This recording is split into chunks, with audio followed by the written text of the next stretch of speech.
అమ్మాయిలకి తన తండ్రి నెలకి 10,000 సంపాదించినా పర్లేదు, కానీ కట్టుకోపోయేవాడు మాత్రం లక్షలు లక్షలు సంపాదించేయాలి. ఏది ఏమైనా 30 ఏళ్ల లోపు పెళ్లి చేసేసుకోండి, ఎందుకంటే తర్వాత తెలివితేటలు వచ్చేస్తాయి, తెలివైన వాళ్ళు ఎవరు పెళ్లి చేసుకోరు కాబట్టి.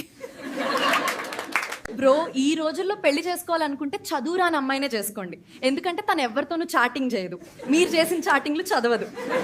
ఎండొచ్చినా వానొచ్చినా ఏమొచ్చినా కలకలలాడుతూ ఉండే షాప్ ఏంటో తెలుసా? Wine shop.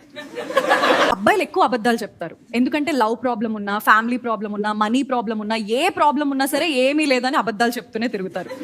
ఊరికే అమ్మాయిలకి సొంత ఇల్లు లేదని అంటారు. పాప మా అబ్బాయిలకి సొంత జీవితం కూడా లేదు. పెళ్ళవక ముందు వరకు అమ్మా నాన్నల కోసం కష్టపడతారు, పెళ్ళైన తర్వాత భార్య పిల్లల కోసం కష్టపడతారు. మన ప్రాబ్లం ఏంటో తెలుసా? డబ్బులు లేకపోవడం కాదు, మన దగ్గర డబ్బులు లేవు అని చెప్పినా ఎవ్వరూ నమ్మకపోవడం. రాబోయే జనరేషన్ పక్కా సంకనాకిపోతారు, ఎందుకంటే వాళ్ళకి మంచి ఏదో చెడు ఏదో చెప్పే పెద్ద మనుషులం మనమే కాబట్టి. మనకి కష్టాలున్నా బాధలున్నా ఏ ప్రాబ్లం ఉన్నా హ్యాపీగా ఉండాలి అంటే మనకి మతిమరుపు ఉండాలి. ఏంటో రా బాబు, పరువులేమో కూతుర్లకి, ఆస్తులేమో కొడుకులకి.